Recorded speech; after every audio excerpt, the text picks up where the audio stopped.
Honor is back. Akhirnya ya, Honor kembali ke Indonesia. Sebelumnya kita udah spill tipis-tipis tuh ya, produknya apa aja yang bakal dibawa ke Indonesia. Ada 3 smartphone, ada 1 laptop, dan juga 1 tablet.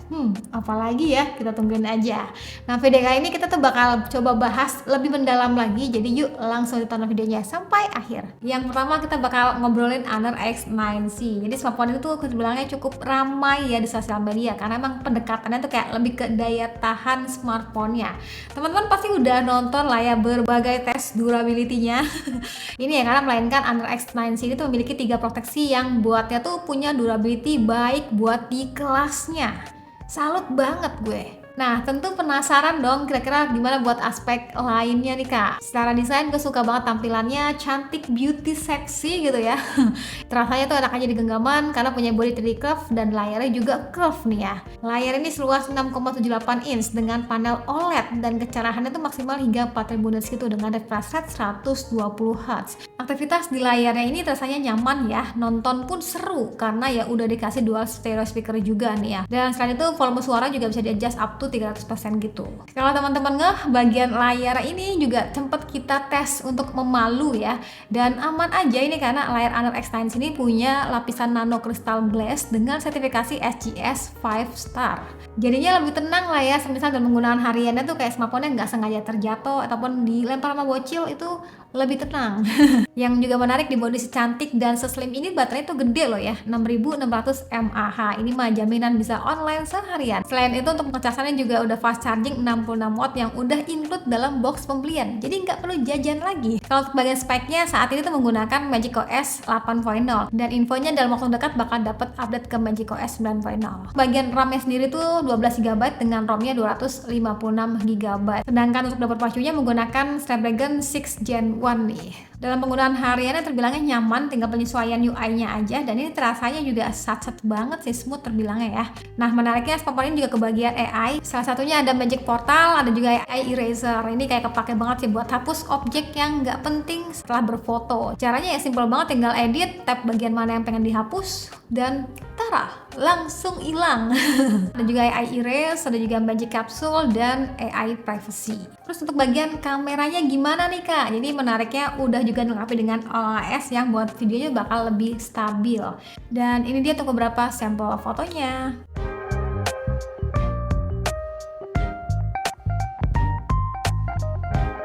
Contoh rekaman videonya si Honor X9C, dia udah dilengkapi dengan OIS, jadi bakal sestabil apa. Boleh aja menurutnya kayak gimana.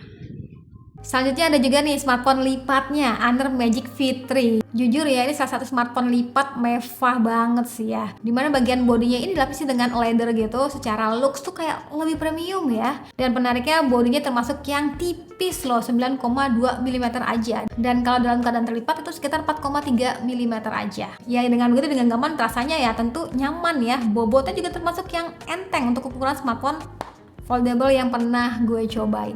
Gue ngerti banget beberapa orang tuh mungkin berpikiran kalau smartphone foldable itu bakal ringkih atau harus disayang-sayang gitu ya. Ternyata di Magic V3 ini gila sih ya. Kemarin kayak sempet dites banting-banting gitu ya teman-teman. Ini ya sebenarnya tuh kayak lebih menggambarkan semisal smartphone itu nggak sengaja terjatuh gitu ya, ini masih aman. Kenapa bisa begitu ya? Karena doi itu punya sertifikasi yang banyak, termasuk ada IPX8 dan kawan-kawannya. Pokoknya ini ngebuat kita tuh kayak lebih aman lah ya untuk urusan durability. Ini nih alasan ngebuat Honor Magic V3 tuh kayak tahan di semua kondisi ekstrim, baik itu body maupun layarnya. Jadi nggak perlu takut lagi pakai smartphone foldable. Untuk performanya tuh menggunakan Snapdragon 8 Gen 3, walaupun sekarang tuh sudah ada Edge Elite gitu ya. Jadi untuk performa sendiri terbilangnya ini masih ngebut banget, kayak di atas kertas tuh bisa mencapai 1,6 juta gitu. Ngebut pokoknya mah. Spek lainnya doi itu udah pakai Android 15, ditemani dengan RAM 12 GB dan juga ROM-nya tuh 512 GB. Ini ya jadinya tuh ngerasain pada saat kebutuhan multitasking tetap smooth ya. Mau buka 2 aplikasi secara sekaligus ya nyantai aja, bisa sambil ngetik skrip sambil lihat spek itu ya bisa. Dan tentu yang nggak kalah penting, smartphone ini juga dilengkapi dengan AI. Ini gue jelasin yang sering gue pakai aja ya, karena AI itu banyak banget teman-teman. Jadi salah satunya ada AI Magic Portal. Ini kayak bisa copy gambar ataupun teks gitu ya dengan cara di tap aja. Setelahnya kita tuh bisa kayak langsung kirim ke aplikasi WA gitu ya. Ini ya jadinya bikin simple aja. Nice, ini kepake banget. Ada juga circle to the more, ini tuh kayak cara cepat lah ya buat tahu informasi dengan cara melingkarinya aja. Misalnya nih saat browsing terus nemu tempat yang menarik gitu ya, kita nggak tahu ini di mana, tinggal tekan dan hold aja di bagian home-nya ini, setelahnya tinggal lingkarin aja, nanti bakal muncul tuh informasinya. Nama tempat wisatanya apa, suhu di sana kayak gimana, itu bakal ada informasinya. Selain itu, misalnya pada saat kita jalan-jalan kemana gitu ya, ada nemu suatu produk yang menarik gitu, kita juga bisa tinggal arahkan bagian kameranya, sama caranya, lalu lingkarin aja, nanti bakal muncul juga informasinya. Simple banget. Nah, buat teman-teman yang suka traveling atau mungkin buat teman-teman yang kliennya tuh mungkin orang luar gitu ya, yang beda bahasa gitu ya, kadang tak ngerti bahasanya, ya udah bisa manfaatin AI face to face translation. Ini memudahkan kita lah ya untuk berkomunikasi walau beda bahasa. Si lawan bicaranya pun ya simple aja ya, kayak bisa lihat bagian si cover screen-nya gitu teman-teman. Oh ya, dalam penggunaan hariannya juga gue biasanya tuh aktifin juga apps extender gitu ya. Jadi untuk beberapa aplikasi tertentu tampilannya tuh kayak bakal dibuat kayak gini. Jadi bagian kirinya itu kayak homepage-nya gitu ya, dan bagian kanan tuh kayak bagian video yang bakal kita play. Gimana? Asik ya pakai Hunter Magic V3 ini. Jadi kalau mau mode kerja bisa, mau sambil nonton di layar terlipat gitu ya bisa juga. Bahkan kemarin tuh kayak sempet ngambil video time lapse ya, tinggal di posisi ketekuk aja gitu, tinggal taruh di permukaan yang datar. Udah, doi bakal ngerekam. Nah, ini sekalian kita ngomongin bagian kameranya ya. Jadi itu doi punya 3 kamera. Dimana pertama itu ada 50 megapiksel sebagai kamera periskop telefoto yang bisa 3,5 kali optical zoom dan 100 kali digital zoom. Lalu kamera utamanya juga 50 megapiksel dengan sensor yang terbesar ya di HP foldable. Dan kamera ketiga ini agak unik nih ya, 40 megapiksel sebagai ultrawide yang bisa juga dipakai untuk kebutuhan kamera makro. Nah, unik ya untuk kedua kamera selfie-nya tuh masing-masing 20 megapiksel.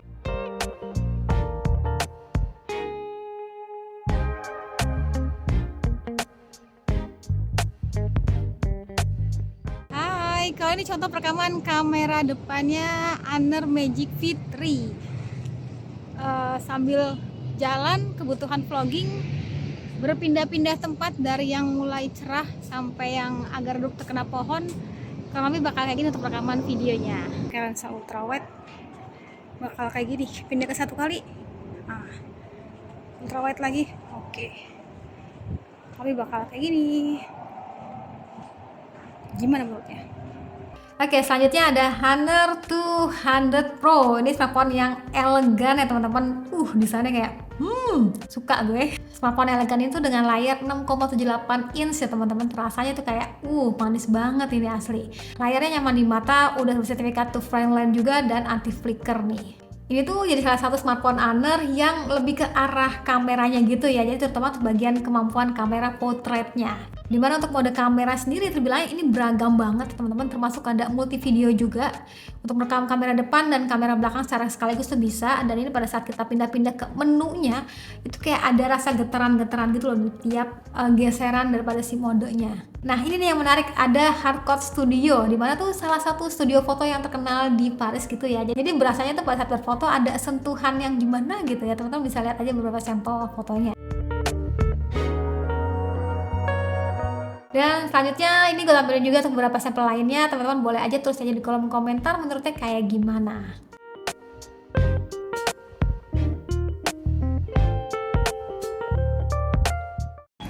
Oke, sekarang kita coba yang 4K.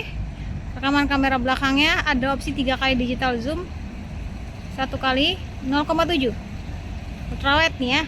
Terus kita bakal pindah ke lensa utamanya. Oke, warna birunya masih dapat banget, hijaunya pun enak dipandang. Sekarang kita bisa perhatiin gimana buat kestabilannya, smooth apa enggak.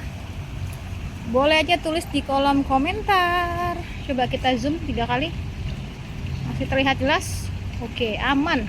Oh, ternyata bisa pindah langsung ke kamera depan buat rekaman videonya tanpa harus stop lagi. Menarik ya. Jadi pas bikin video abis rekam kamera belakang pindah ke kamera depan bisa. Dan ini gue suka sama karakter warnanya. Dia tuh jadinya bisa dibilang nggak yang terlalu meng-highlight, tapi tetap terasa beauty. Dan monggo deh buat kestabilannya menurut kalian gimana? Lanjut untuk bagian spesifikasi yang di bawahnya. Jadi Honor 200 Pro ini dilengkapi dengan RAM 12GB dan ROM itu 512GB. Bagian CPU sendiri menggunakan Snapdragon 8S Gen 3. Ini udah khas flagship lah ya. Kalau untuk bagian baterainya sendiri tuh 5200 mAh dengan pengecasan yang juga cepet 100 watt, kencang banget ini mah. Dan tentunya smartphone ini juga dilengkapi dengan AI ya teman-teman, seperti yang tadi gue bahas sebelumnya. Oke, dari ketiga smartphone tadi kira-kira kalian paling tertarik sama yang mana? Honor X9C, Honor 200 Pro, atau Honor Magic V3? Boleh tulis kolom komentar. Nah, selain smartphone ini yang menarik ada juga tabletnya nih. Yes, Honor juga ngenalin tabletnya, itu namanya Honor Pad 9. Itu kayak tablet yang balance gitu lah. Jadi mau untuk kebutuhan produktivitas bisa, maupun untuk hiburan juga bisa. Tablet yang punya ukuran layar 12,1 inch ini tuh punya resolusi 2,5K dan juga dilengkapi dengan refresh rate 120 Hz. Untuk kebutuhan scrolling kayak belanja online tuh ya seru gitu ya, bakal lebih luasa. Atau buat teman-teman yang mungkin suka nonton film, ya kayak gue film favoritnya nonton drakor gitu ya.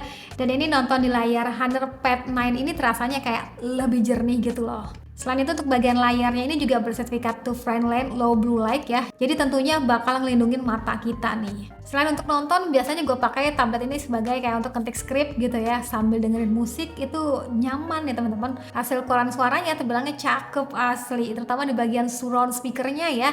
Ini ya rasanya tuh kayak di bioskop gitu ya feel-nya. Walau ya suaranya sendiri untuk teman-teman yang concern soal bass ini ya standar aja. Oh ya, tab ini dilengkapi dengan RAM 8GB, internal memori termasuk yang lega 256GB dan menggunakan Snapdragon 6 Gen 1.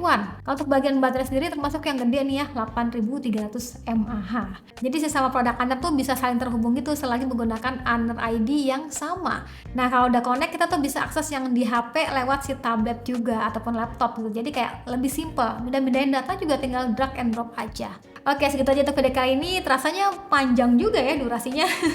Semoga bisa bermanfaat buat teman-teman nih. Dan boleh dong komentar kira-kira kalian tuh tertarik sama produk Honor yang mana? Just tulis aja di kolom komentar. Nah, buat teman-teman yang berminat boleh aja cek link pembeliannya pada kolom deskripsi. Sip, sekian dari gue. Terima kasih sudah nonton sampai video. Jangan lupa like videonya, jangan lupa juga subscribe juga channelnya. Dan sampai ketemu lagi di video selanjutnya. Sekian dari gue lagi, dan saatnya bilang see you, bye-bye.